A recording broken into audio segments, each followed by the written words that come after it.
Hello, my name is David Tate. I'm in the fall 2015 Education 5311 AO6 Fundamentals of Leadership.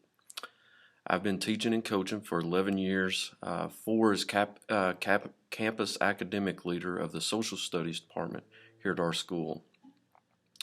I will be observing Coach Desmond Ayala, first year teacher here at this campus, in his World History class. This will be my teacher observation video. Before the observation, I met with Coach Ayala about the observation. We discussed here at our school, we use the Fundamental 5, and we discussed how he would be instructing the class. He explained to me he would be using teacher lecture, small group instruction, and Cornell notes. He uses teacher lecture and student-based learning as differentiated instruction. He feels he has to use a variety of instructional strategies based on his class. He assesses student engagement by student involvement by using several different activities. One of these being the notes that the students take, answering questions that Coach Ayala asks, and being involved in the class discussion. He also assesses these students on a daily basis using the exit tickets. Thanks. Some of you guys, maybe you don't know how to get on it. We got PearsonRealize.com. You enter your username, which I've given to you. The password is Tiger11. The last 3 assignments on the page is due on tomorrow. I've got on the first one, we have 11 completed, 3 in progress, 7 not even attempted. 7th group. I'm not going to mention the names, but I got a list right here. The next one, the science and technology. 8 completed, 9 in progress, 5 not attempted. Okay? Then we have the last one, which is not bad, the Roman law. 13 completed, 2 are in progress, 7 not started. All right, and it's the same 7 or 5 people not starting. Okay, the ones that are completed did real well on it. They're not a hard assignment, but make sure we get to PearsonRealize.com, enter username, then the password is Tiger11. Last 3 assignments, get that completed. Then it says down here, make sure we have here Pearson.com. You need to go back and complete the ones you have not done. There's 7 that are assigned. Those will be graded. So be getting to work right now before I call roll, and we'll get that started. Now, we're going to complete how Rome deals with the Christians and how the Christians react to Rome. We'll also see how Rome will deal with the Christians and how Christians react to Rome. That's what you will do. On the laptop, you should be working on this right here, PearsonRealize.com. In your notebook, we're going to go over the review if you don't put it in your, unless you put it on your computer. Okay? Your exit ticket today is going to be on page 204 to 205, and we'll go over that. And then we'll have a classifying tree map that we're going to use on page 200. All right? All this you should be able to get done today, but you should be trying to get to that. Who's having a problem getting to PearsonRealize.com? Did you turn? I had to do the same thing, and I turned the computer off, let it sit over a minute, and then turn it back on. Don't turn it off and let it reset. Don't put it on restart, or what is it? Restart. Turn it off. Let it sit there for over a minute, and then restart it. So I got to turn this off. Okay, just wait for a minute.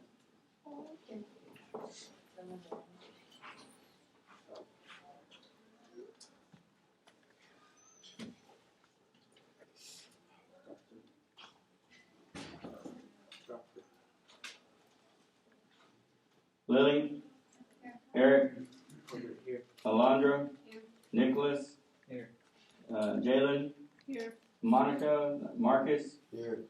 Tate? Here. Alyssa? Here. Melissa? Here. Lacey? Here. Dylan? Here. Leah? Brenda? Samuel? Here. Maria? Reagan, Raul, Here. Macario, Here. Cameron, Here. and Alex. Here.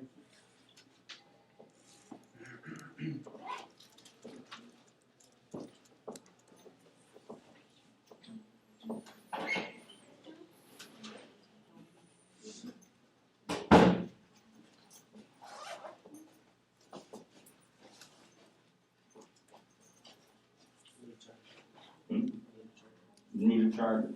Are we supposed to have our computers charged when we come to school? Because that lasts 8 to 10 hours if you get it completely charged at night. What do we do when we have all of our done?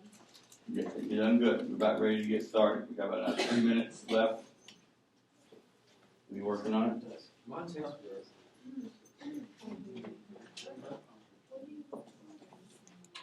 Then you just go to that right there. That's it.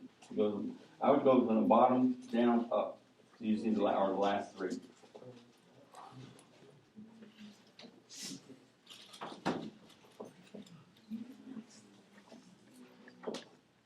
So done it.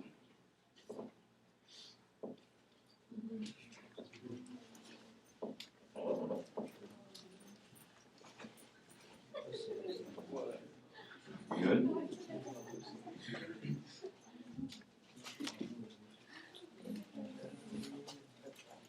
Remember, use the chair. Use that chair over there.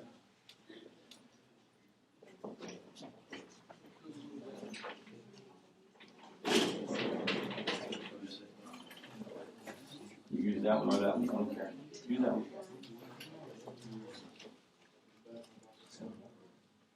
Now, a reminder, the last 3 are the ones due tomorrow. Next week, we need to get all the rest of those done. So this one's your. Yes, that's it. You want to sign in?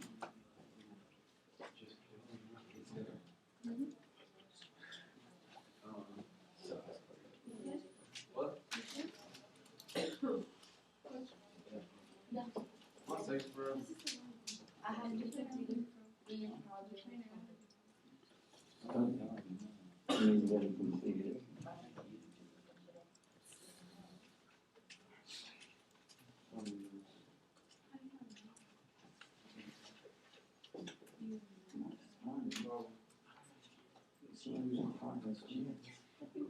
Already finished the stuff on the website.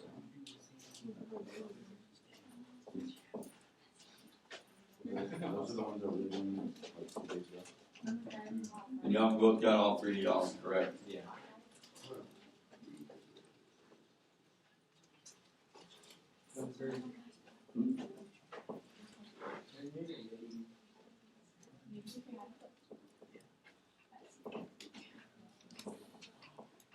I need popcorn. I know it's a fundraiser, but I need popcorn.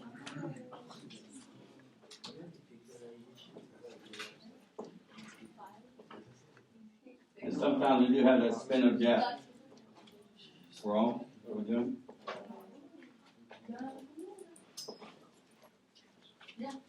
I know. We got a lot of computers going now. I'm sorry. We need to be getting this done. We don't get, we got like 2 more minutes and we gotta get started. That was 2 minutes ago. 2 minutes.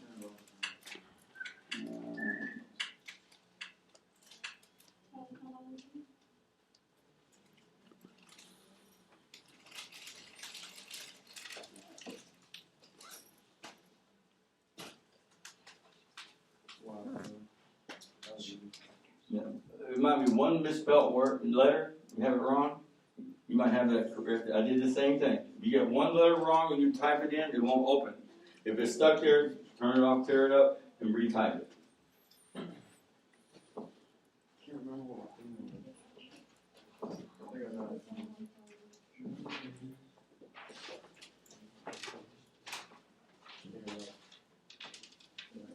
Didn't it? Yeah, I got it. Rogo. All right, yeah, as much time we can go. Realize that we have to get these done You know how to get in and out. Everybody's done that. Some of us are a little slow because of the computer internet, but it's capable of doing that. All right.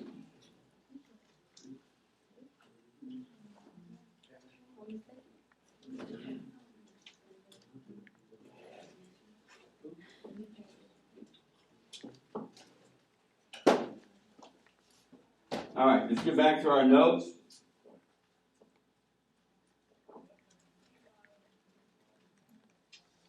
Get this here. Play slide. Keep going.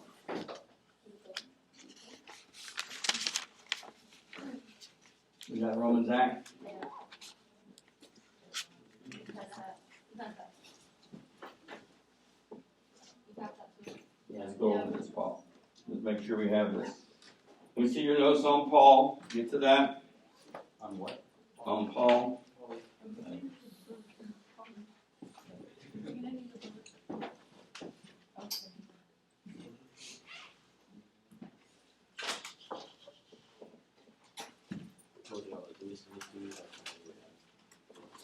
What? Yes, when we finish that. Yes. All right, Paul. And who was Paul right off? What? Who was he? He was one of the apostles. One of the apostles or chosen one. After the death of Jesus, few Jews accepted him as the Messiah. A Jew named Paul spread the teachings and claimed Jesus sacrificed for the sins of humans. His letters became what we call part of the New Testament, which is the book that the religious Christians use.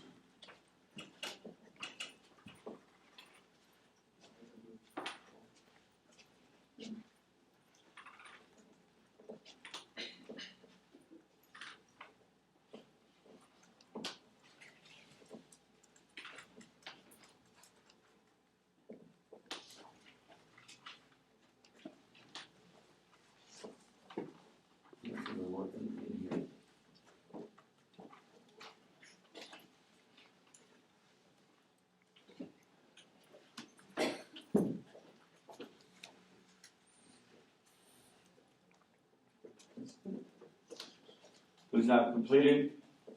Me. Okay. Now, what did it say was going to happen? And now, the book of Paul, the book of who else? Who are the other writers or apostles that we said that wrote? Matthew, Mark, John.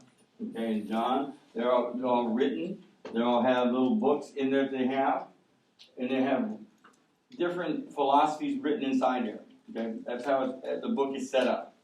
All right, and they read that. But if you look for the deal of written writings of Paul, it'll be according to Paul, and then you'll go find the readings of it. And again, it's different readings of it, different books of it.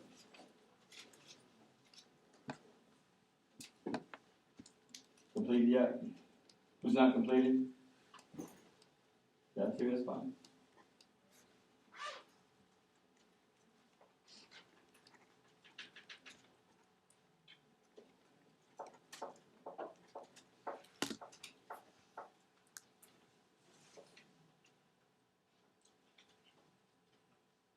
Marcus? Okay. Christian persecuted. Alright? Now, remember, this is our topic up here. Focus on how Rome dealt with the Christians and how the Christians reacted to Rome. We're going over this. Here it is. Christians were no longer accepted by Romans. Okay? Can you see why? If you're the Romans, could you see why they're not accepted? Can someone give me an example why? Why wouldn't they be? Or is it just the fact that, like, they were being, or they were revolting? Revolting, there it is. They're revolting away from the Romans' way of doing things. Is Roman used to having anybody go against them? No. In the Roman culture, if you go against them, what happens to you? You die. You die. You're going to get condemned. Okay? But they allowed this Christianity or these other religions to go on around them as long as they didn't question Roman rule. Correct? Correct. That's what it was correct about. So Christians were no longer accepted by the Romans. They were blamed for the poor economic and social conditions. All right? Who did the labor and the work in Rome? Sorry. All right. Yeah. Here it was. They're being condemned for their labor, for this poor economic conditions. The Romans are, but they're the ones being enslaved. At the same time, they're being enslaved. Are they happy? If you're being enslaved, nope, you're not going to be happy. Now, we talked about the Roman Congress, the ones who set up the government. They're sitting there. Are their hands sore from work? No. They're not worried about that. But they worry about the Romans, the Christians, not working. Because some of their slaves are Christians. And their protest of being a Christian, are they going to keep working? Are you going to keep working for... So maybe the economics did slow down. But they're protesting on that. And in Rome, you protest Christians who...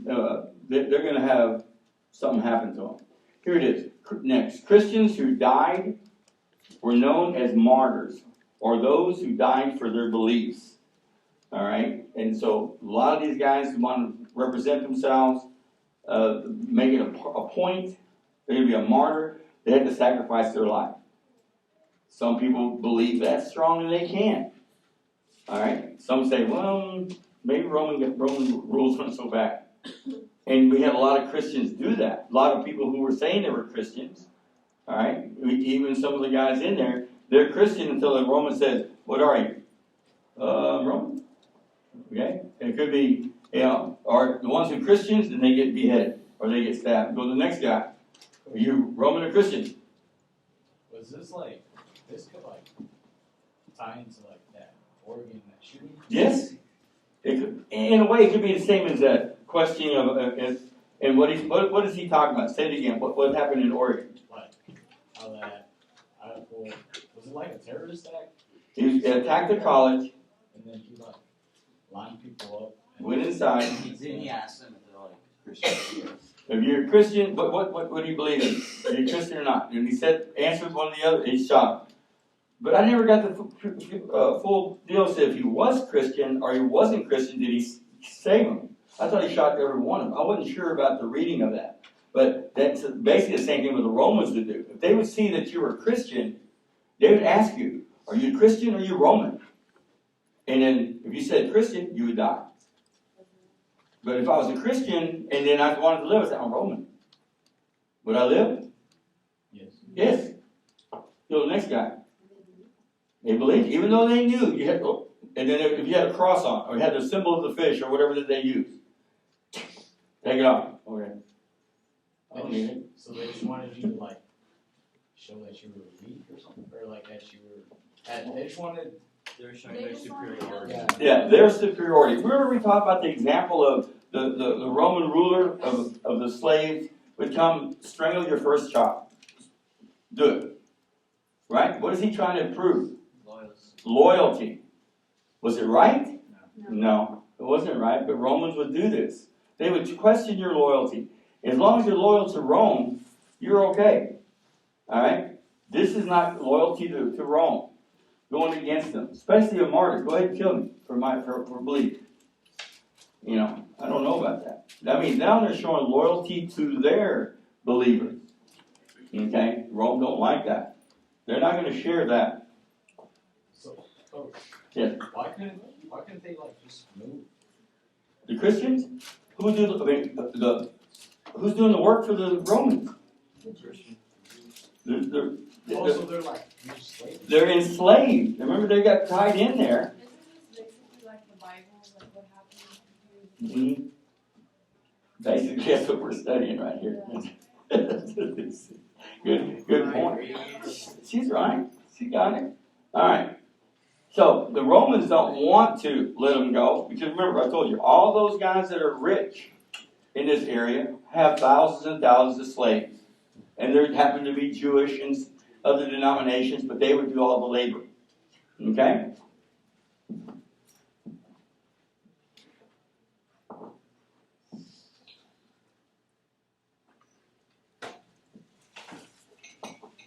Christianity and the poor. Christianity appealed to the poor because Jesus taught and welcomed people. Martyrs impressed people because they were willing to die for their beliefs.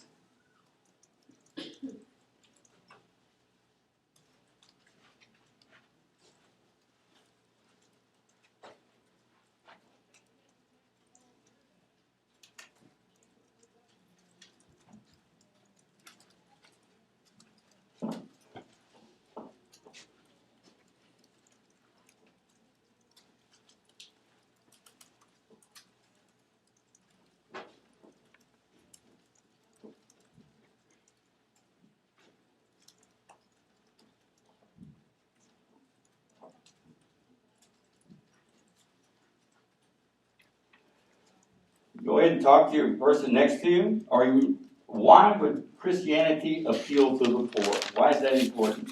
Why would it appeal to the poor? Ask each other.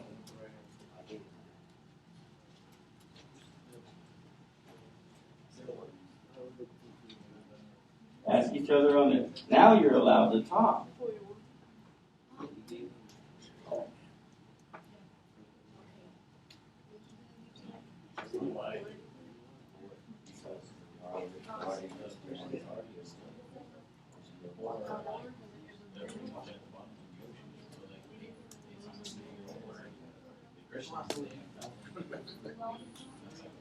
Nicholas, please share them. See, we're not doing this right now. There you go. Very good.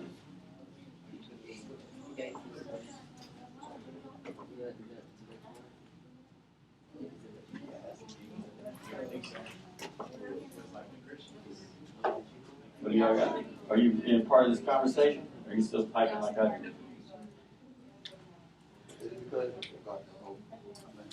Right. Which was the bigger mass? You have more peasants or more rich people? So you have more people down below, right? But, right there. There's a chair on the other side. All right. Here's the question. Pay attention, please.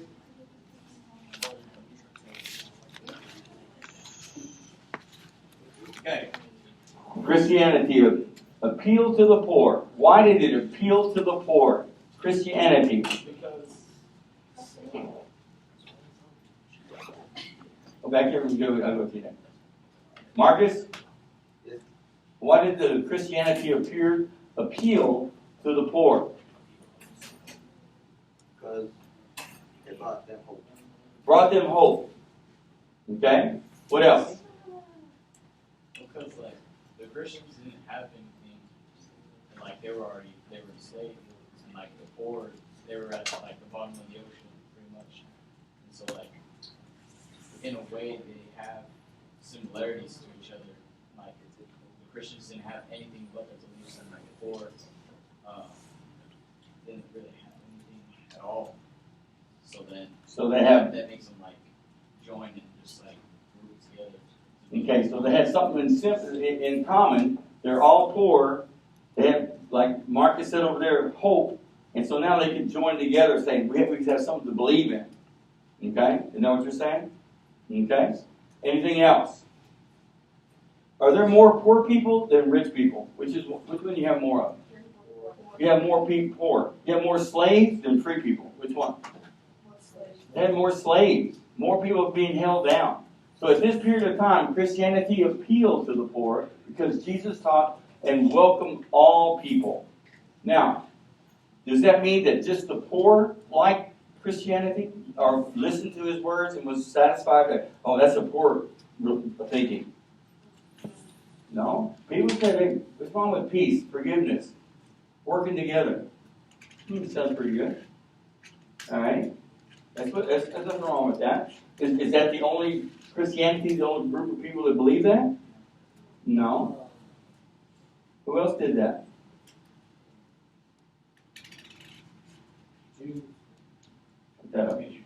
No. What other believe that? Peace. And remember, first he said, There's Buddhism, all right, and Hinduism. There you go. Hinduism believes the same thing. Peace, things work together. All right, all this is tied in to a belief. Martyrs impressed people because they were willing to die for their beliefs. Is that true today? Can someone remember an example of somebody who was trying to be a martyr? She didn't die, but she was trying to express her beliefs. Rosa Parks. That's one. That's one. Her rights. Now we're talking about beliefs in religion. Beliefs in religion. A girl's name? She was up and deal with gay rights. Gay rights of marriage.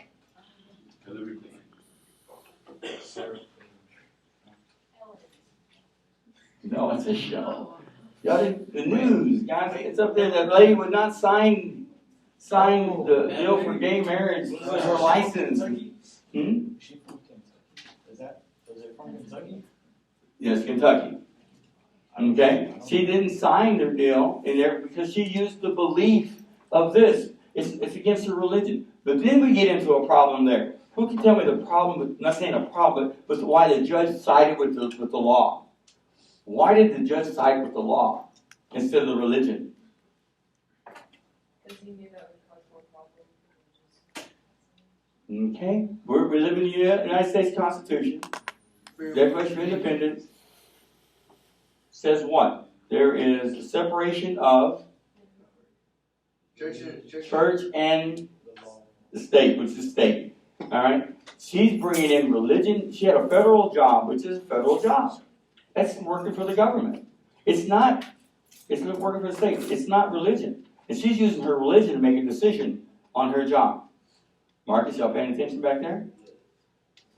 Now, she's considered a martyr for her beliefs in the religious sense. Correct? She went to where? Where did they send her? She broke the law. She wouldn't sign it. So the judge put her where? In jail. And she was a martyr for religion. Now, we have martyrs like this. And then we have to deal with it in court. But these ones that we're talking about here are the ones who are willing to die for their deal. Was she willing to stay in prison for the rest of her life? Yeah. Oh. No. Maybe she would. Maybe she did. I can't question that. That's not my point. But her point was that she used as an example. But in our United States, Declaration of Independence or doctrine says federal separation of state. So, Constantine. We have one more after this. Now we get into what I was talking about. There's the Christianity spreading through, and now it spreads to the upper class. Here's the actual leader saying, hey, there's nothing really wrong with this. Emperor Rome, who ended all persecution and allowed religious freedom. Eventually, he named Christianity became the religion of Rome, and a Christian church emerged.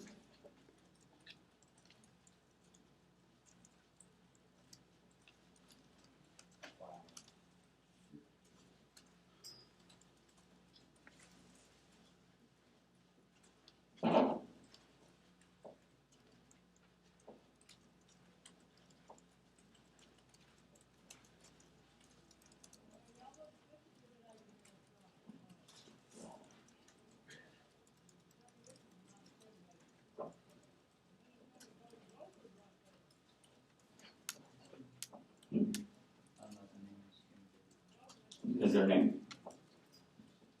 And she got her job back, but they have someone else appointed to sign. She still refuses to sign. Really? Mm-hmm. So then why do they? Why does she have that job? I just reassigned her. Put her to some other job. But someone else, her assistant, signs it.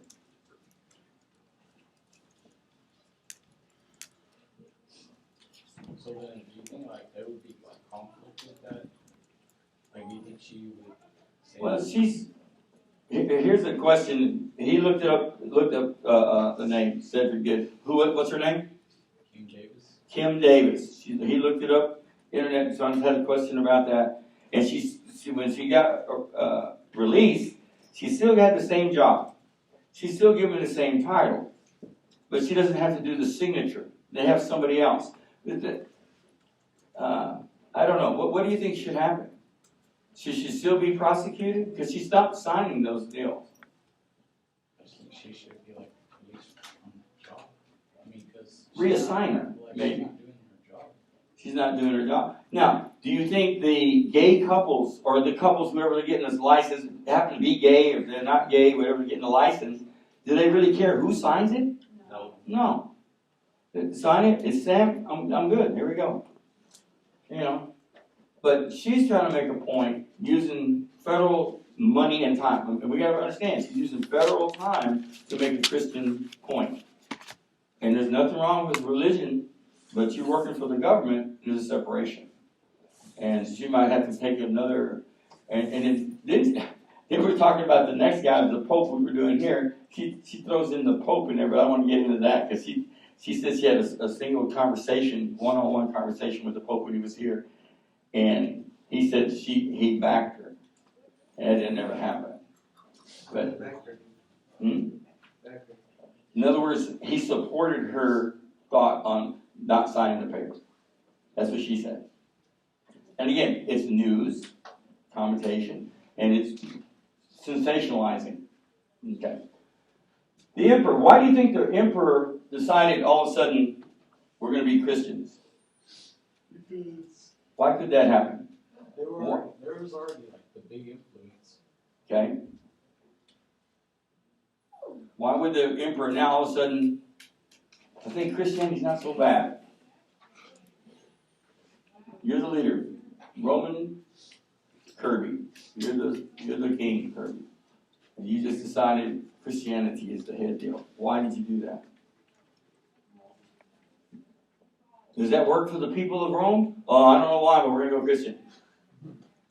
Think.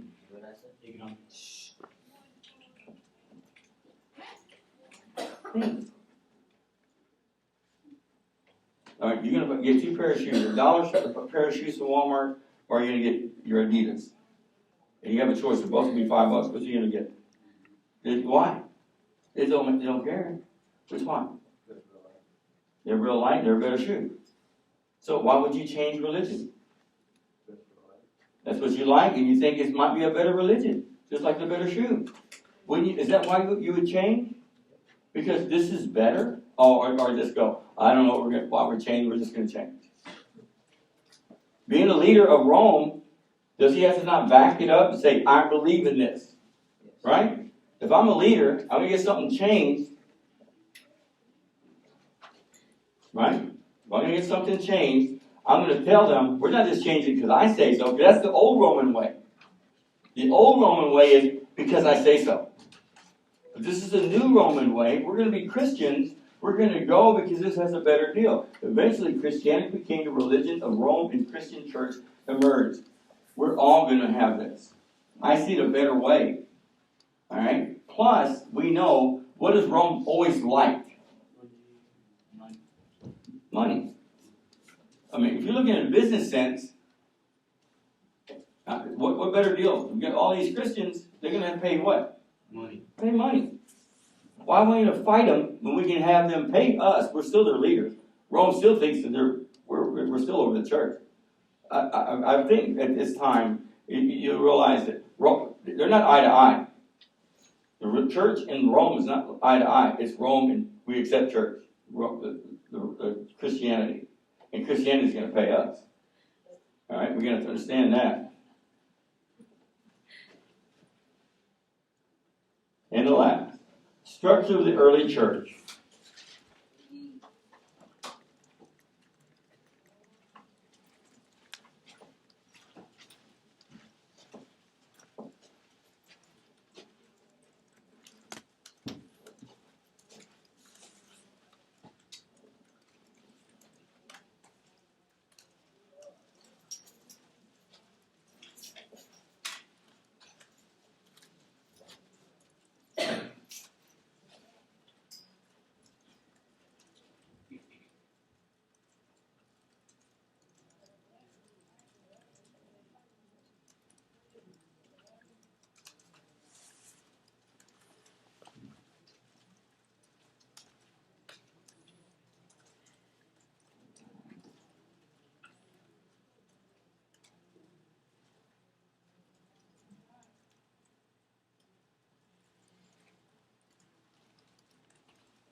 Alright. So we have clergy, were people who conducted worship services. Then we have the bishops, the highest ranking church officials, patriarchs, bishops who assumed the highest position in the church. And this would eventually be known as the Pope, the highest one. Now we just had a Pope come visit the United States and made a tour of our, I guess, hemispheres. Alright? And when they came, I don't know if it was this class or the other class, I asked what the Pope did, and some of us didn't know what was his real job. We looked it up though, right? But what exactly is the job of the Pope today?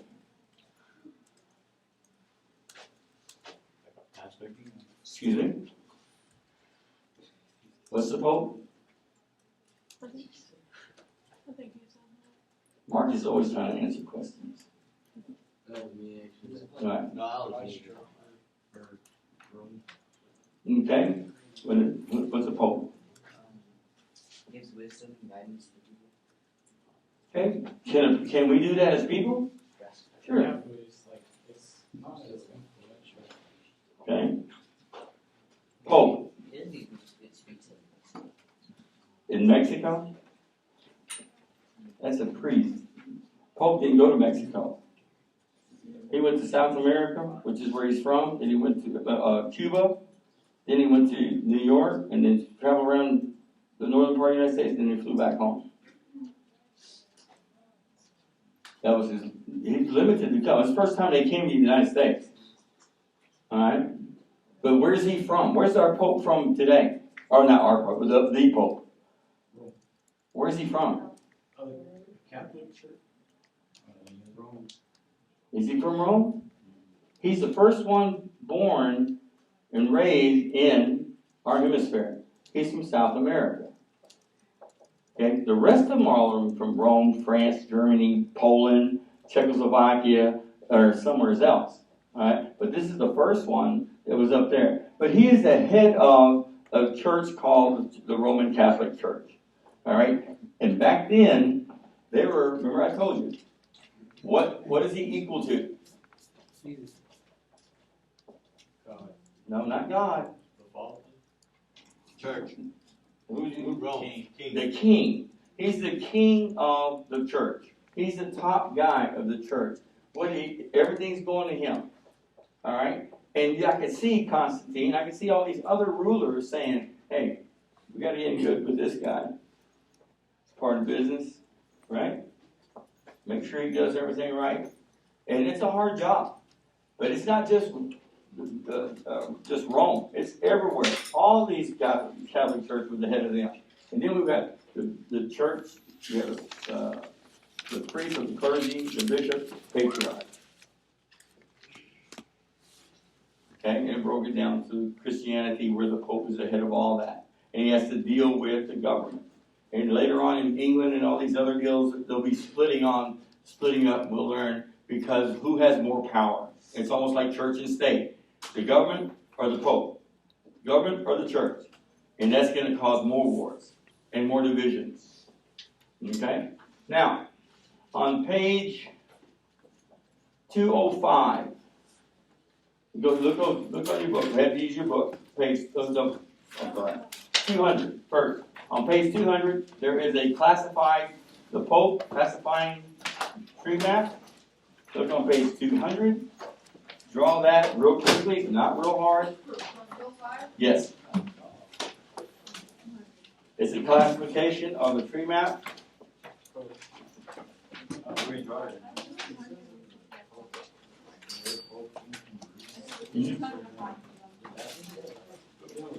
Everything started from Greece and Rome.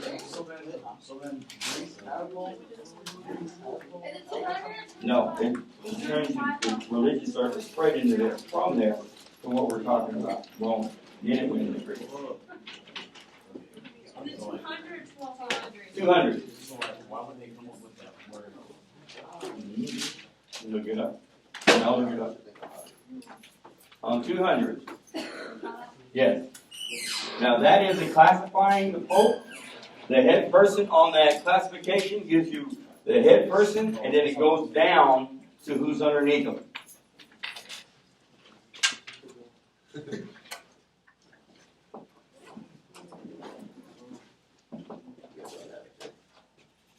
What are we doing?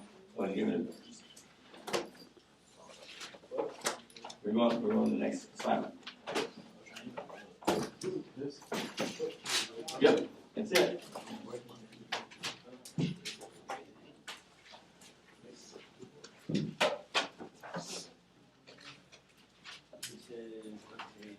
Now, once you finish that, 200. Classifying the Pope on page 200. It is a classifying tree map where it starts and what's underneath them. Now, almost all the popes that are been nominated have been 72 or above. 72 years old. No, I'm just saying there might be 70, but the ones that have been the youngest is 72.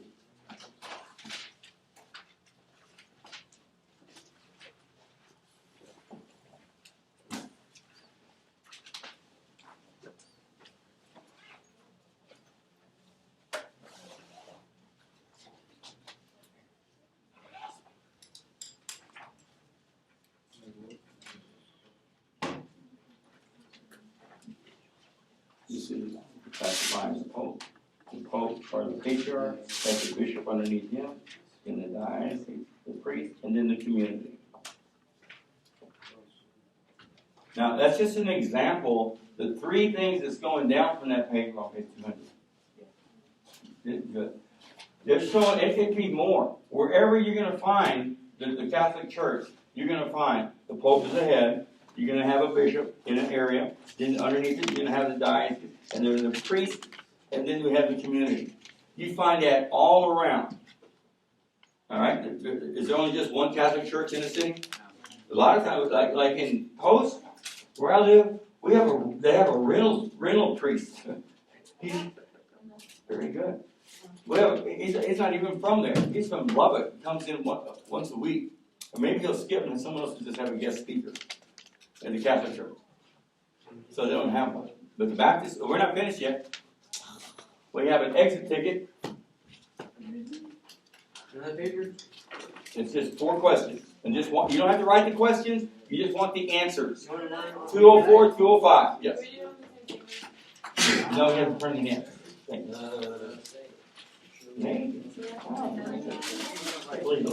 Coach, you can write on the same paper. I would write it on another sheet. There's 4 questions at the end of the unit. And you got to look at it. They look like they're hard, they're not hard. 204, 205, what are those numbers? Oh, these right here? Yes. Just the answers. You don't need to write the question. Why can't we just put it on the back? Because we need to have that in the notebook. I don't know the answer. Just put A, B, or C, or D. What page is it again? 204, Put A, B, C, D. 205. Yes. 204, 205. Do we just keep this? Rewrite it in or not? No, you can turn it in. Yeah, I got it.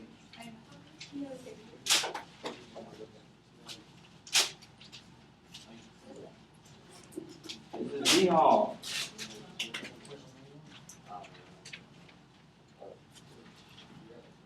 No, do not write the questions. What do we do? Just the letter of the answer. Because you have to figure these out. Make sure we read these. You have to read the top part of the box. I'm done. Read the top part on the box. Hello, my name is David Tate again. I'm doing my post-reflection analysis of the observation I did in Coach Ayella's world history class. I really enjoyed this. I thought Coach Ayella did a really good job relating to the students. And it was a great experience. With me being a campus academic leader, I get to go in the social studies teachers classes from time to time, but not normally for a full 45-minute class. This was probably one of the first times I've spent the whole 45 minutes in the classroom, and got to see a lot of things that I see when I go into the classes. But normally when I go in and watch the teachers, I only spend a few minutes in there. So I really enjoyed the experience. Coach Ayella's class discussion was focusing on how Rome dealt with the Christians and how the Christians reacted to the way that the Romans treated them.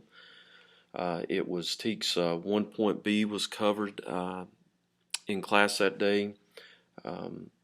His "we will" statement was, "I will focus on Rome, or how Rome dealt with the Christians and how Christians reacted to this treatment." His "I will" statement was, "See how Rome dealt with the Christians and how the Christians reacted to Rome."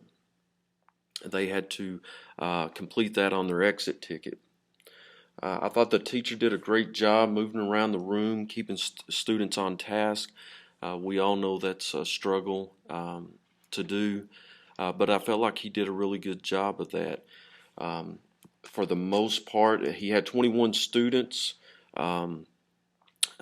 Probably, if I was given a percentage of the time, 90+% of the time, all 21 students were on task. Also, again, a typical classroom. When Coach Ayella was in the power zone moving around, if his back was towards certain students would be doing other things, and that was somewhat difficult for me not to be able to say something when I noticed this, and I noticed it 2 or 3 times, but being a campus academic leader, I was able to talk to him after sitting in through this and discuss this with him and explain to him that I'm sure that occurs in pretty much everybody's class. The students were all on task, taking notes on their computers. Coach Ayella had told me in the meeting before this that he uses Cornell Notes, and all students seem to be on task doing those. What I really noticed and liked, there were 2 different opportunities in the classroom that he was able to tie the lesson they were going over into something that was occurring today. And once Coach Ayella brought it up, and there was another time that there was a student that brought that up. And so anytime that we can tie previous history to things that are occurring today, I think it's a great opportunity to take advantage of that. Coach Ayella did do what he explained in the prior meeting. He did allow the students to discuss certain things with a partner for the small group instruction that he had said that he would implement or would use in class that day. I'm looking back at my notes. Again, there was another opportunity to bring up a current day event to the lesson that he was teaching. Being a government teacher, I wished he could have went into a little more detail about the current day event, but he didn't take advantage of doing that.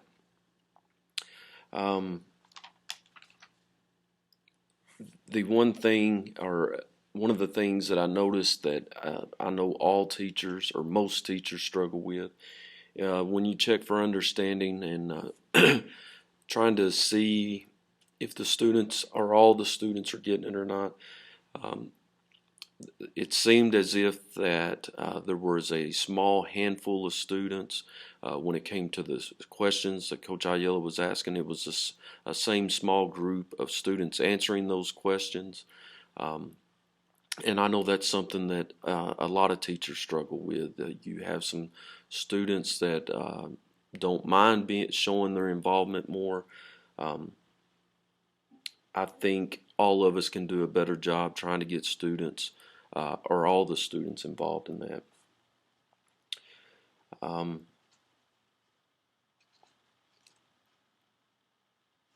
There was a question where one of the students had a question about the Pope and where he had been and things like that.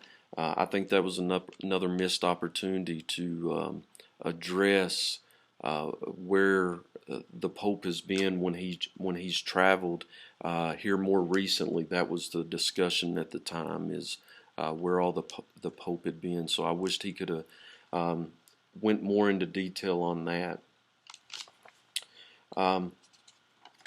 Okay. Instructional strategies.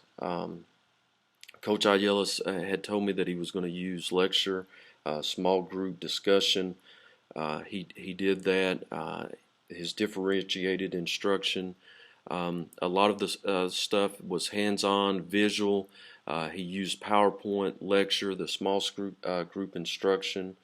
In the overall in student engagement, again, I thought was really well. If I would say that 95% of the time, all students were involved. To reflect on the field activity experience using the Gibbs reflection.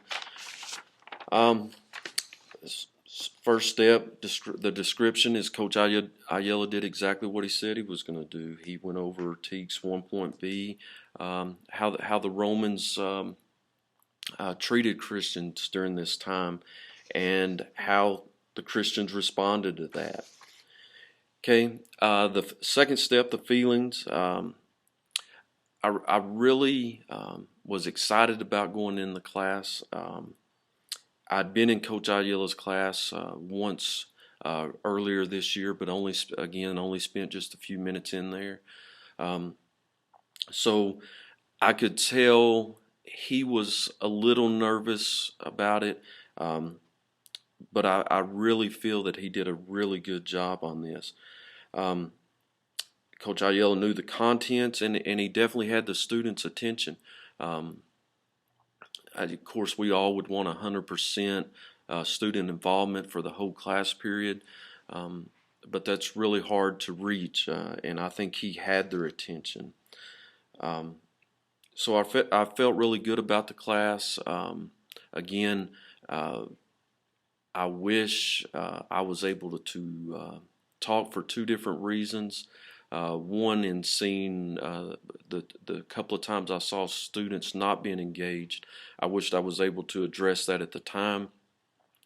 And two, when they were talking about the current events things, being a government teacher, I really think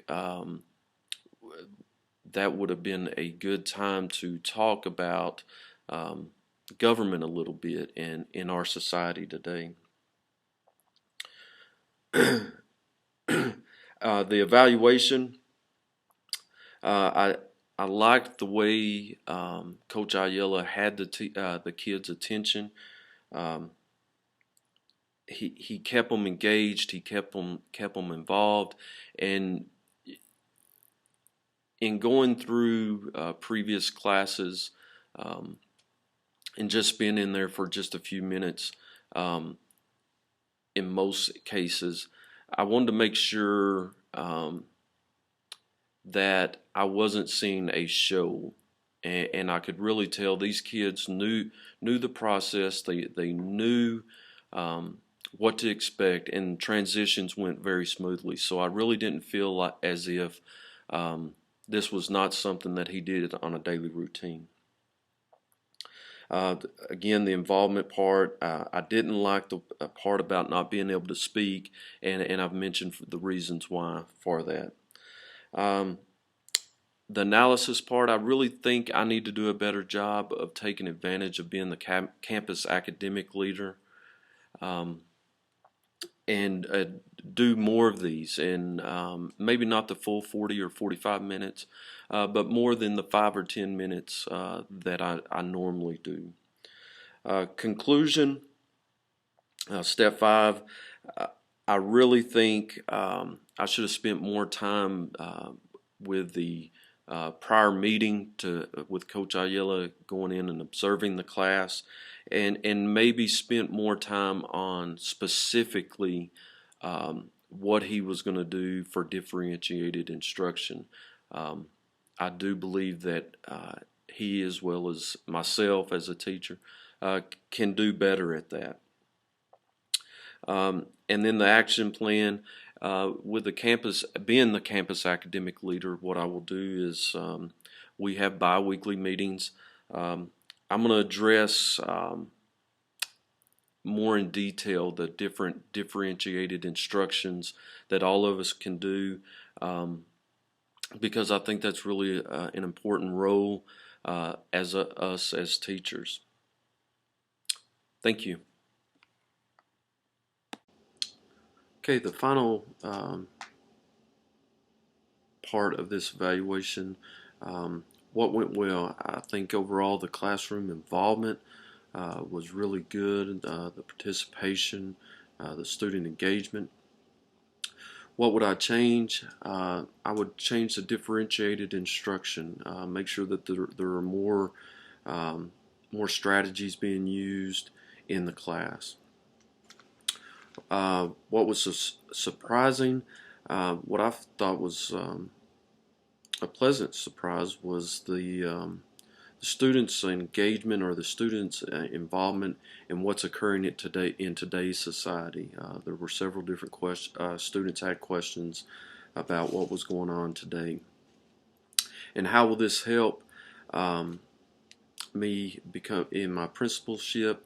I think it helps me transform from the teacher and the campus academic leader into the role of an administrator. Different things to be looking for, just playing a different role.